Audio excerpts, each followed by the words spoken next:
Hello there, I am Kaden Matinpour, and I am doing my first trailer review. And honestly, I know I have made a literal 12.5-minute video about how annoyed I am with the marketing for this movie, but honestly, now that I saw the actual trailer, strangely, I'm not disappointed.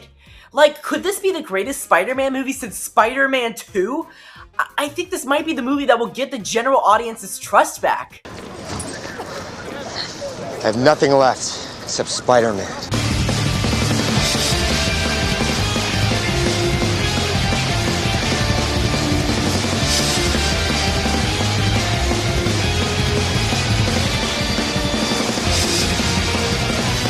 Look, I was not super impressed by the 5-second clips that Marvel sent out that were like teasers for the trailer.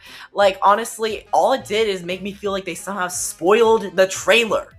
But that does not take away from the fact that the trailer was probably one of the coolest trailers that Marvel has ever put out. Look, from the moment I watched that James Gunn's Superman's trailer, I knew that I would love it. I knew that it would be probably one of my favorite DC movies just from the trailer, from the costumes, to the lighting, to even the twirling of Lex's gun. It felt so amazing with the fact that it wasn't just a movie based on a comic book. It felt like you were in a comic book. You were out there helping them? Oh no, that's just some dimensional imp. And there was something about this Spider-Man trailer that gave me that exact same feeling. For the first time ever, I felt like Tom Holland was playing the Spider-Man from the comics. Honestly, I have talked about my gripes with the MCU Spider-Man in the past. I was annoyed by his over-anxiety, for him being Tony Stark Jr., to him being friends with Ned frickin' Leeds. I'm looking at porn. This trailer, it did it for me. From him wearing a suit that felt like any other teenage boy could wear, from him just messing around with Frank Castle just like in the comics, to him just being a down-on-his-luck, charming, extremely awkward nerd who will never truly be happy, he felt like he was just like the rest of us, you other human beings. Like, it felt like anyone could wear the mask. And honestly, I'm just so excited for this movie. Now let's break down the trailer. This trailer starts with the letter that Peter wrote for MJ. Now, this is very similar to the leaked trailer that dropped online recently. A leak which I would definitely never watch. And honestly, I am definitely not a pirate. I think all pirates are bad. But let's say I was a hypothetical pirate, me hearties. Let's just say, me hearties, I hypothetically, in a hypothetical timeline, watched this Spider-Man leaked trailer. And of course, hypothetically in a separate timeline. The framing of the trailer with Sadie Sink was very similar, but I will say that Sadie Sink was part of the voiceover in the leaked trailer, but honestly, other than that, it was mostly the same, and I was actually kind of interested by that. But again, this is totally, I definitely didn't watch it. I am not a pirate, as it's totally hypothetical, and you shouldn't do what I say, do as I do, I mean, opposite. This is the day that you almost caught Captain Jack Sparrow. Back to the actual trailer though. We see Spidey walking around, and I love how the camera messes with gravity, so we feel like we're wall crawling with him. And I'm such a sucker for those shots of Spidey jumping off roof. I hope we don't get too many shots with Peter being under the mask. I know that was cool with Tony Stark, but honestly, it feels a little unnatural with Peter. I don't know. I feel like his eyes are usually so expressive enough in the comics that we kind of get the idea with having. I also love Ned's new look. He looks like he is exhausted, just like Ned in the comics, because Ned in the comics is always tired from hobgoblining so much. Avenge me! Yeah, hobgobbling is a word, I decided. And also, am I deluding myself thinking that he's going to be the villain? Yeah. But a Ned v. Peter movie would just be so cool, and I know there's no time for this, and I want that movie so bad. Something to shock 'em, to bring them a-crawling, a big-time box office draw.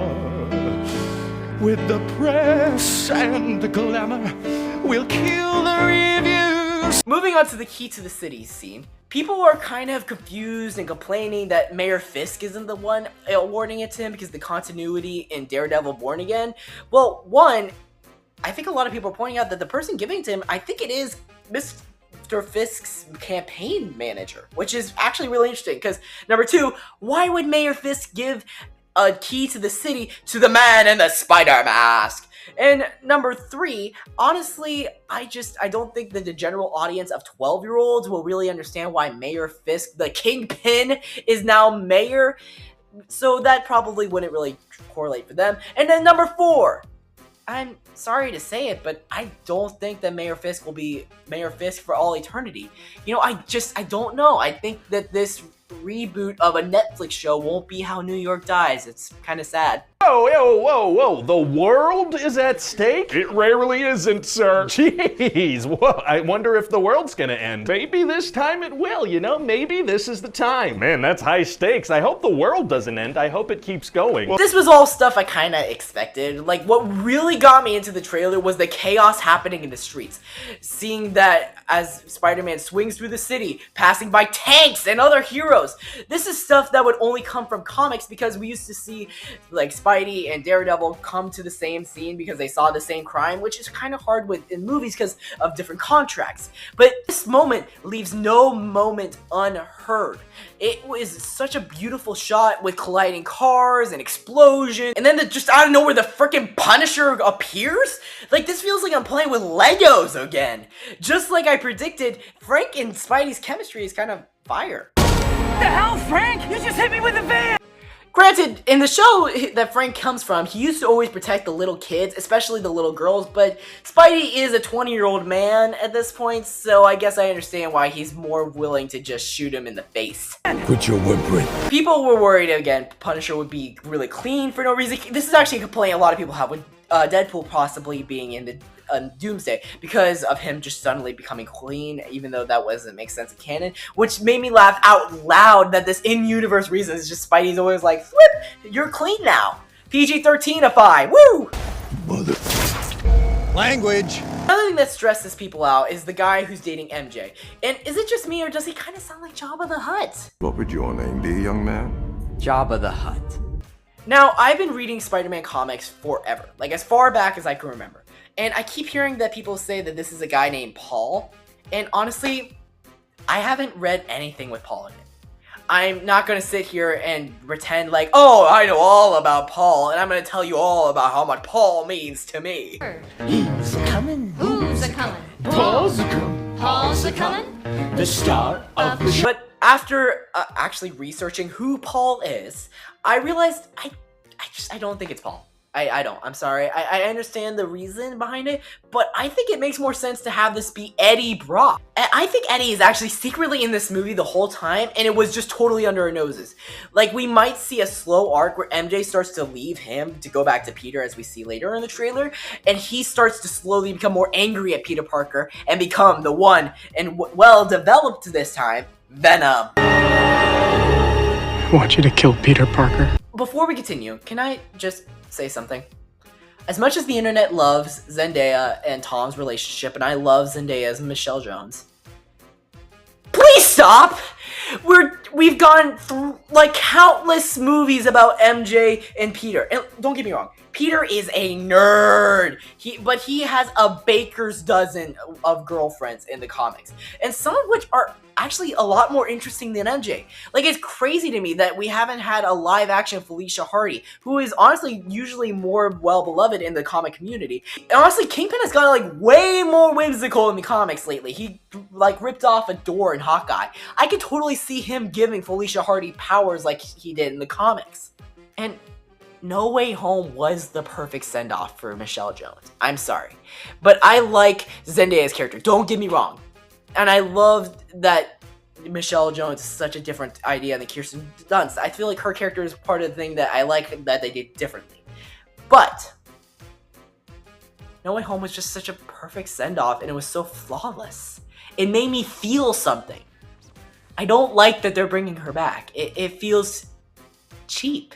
I remember being 12 and actually starting to realizing, oh my gosh, a Marvel movie can make me feel something. But now they're just bringing her back, which feels cheap. I don't know.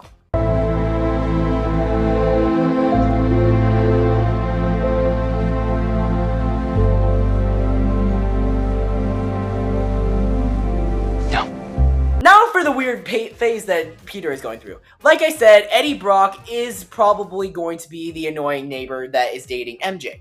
And while a symbiote from a different universe, possibly 688 as we saw in the post-credit scene for No Way Home, attaches himself to Peter. Venom does come from another world in the comics, which he came from Battle World in the 80s Secret Wars. 80 billion light years of hive knowledge across universes would explode your tiny little brain. It doesn't have to be a huge deal right away. We can save that for the Secret Wars movie. But it can slowly consume him and tell his mind to do really evil things. Oh, I know. I'll turn him into a duck. Yes, yes, it's so evil. Oh, I don't know how to do that. I don't really need a duck. Until Spider-Man 5, where Peter faces off against the Hobgoblin and Venom. Which, honestly, we already start to see the clues. He has organic webbing, and we don't see his arm. What if his arm is venomized? And we also start to see him start passing out. What if this is similar to where he starts to wake up, like in the Raimi films, in a completely different area with the symbiote suit? Where am I?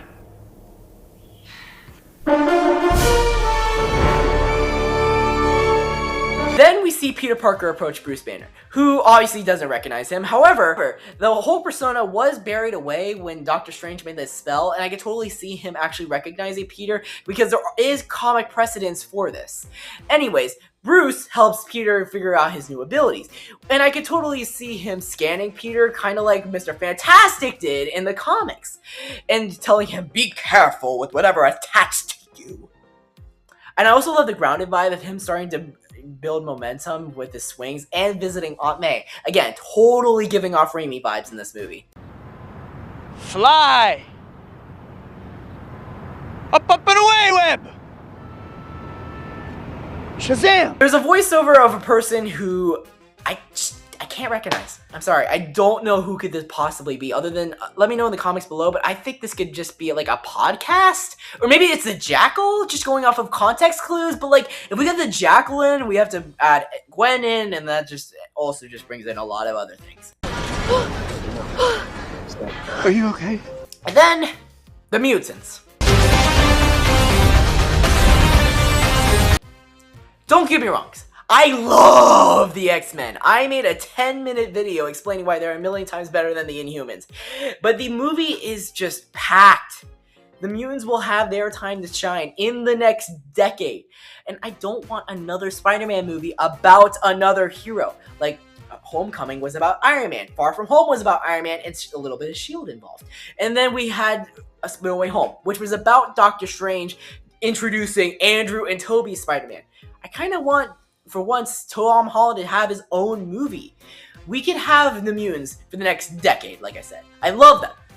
Maybe not in this movie. But, mutants are always so fun. Like, listen to this theme.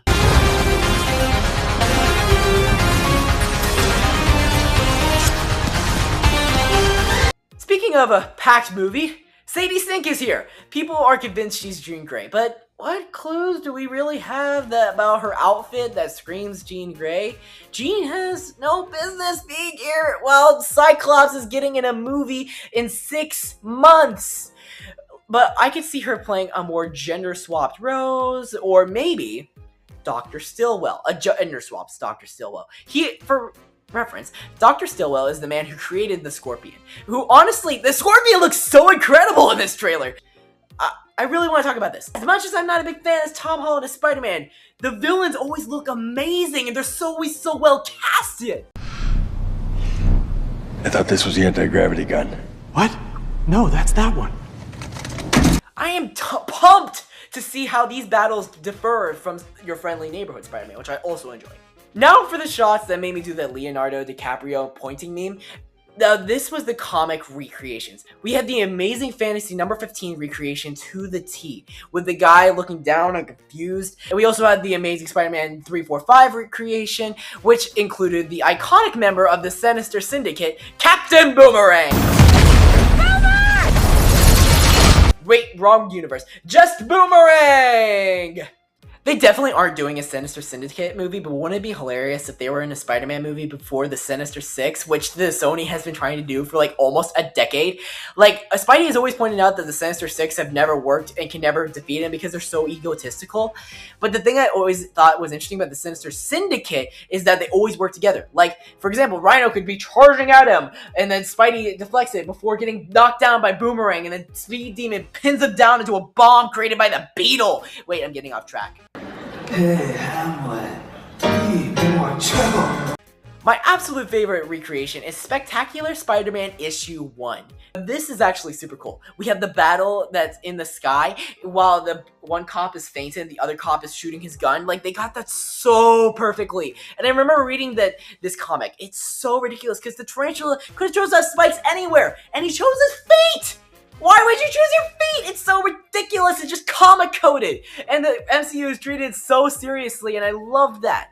It's so much like when they put the Leaper into Captain America, the Winter Soldier. Plus, the tarantula does become his own tarantula, like, monster thing, and this would reflect well if Peter does become the man-spider I keep hearing about, which I don't think they're going to do, and I doubt they're going to do the tarantula turning into a tarantula plotline, because there's just so much going on! So, we gotta go, gotta get the job done, gotta...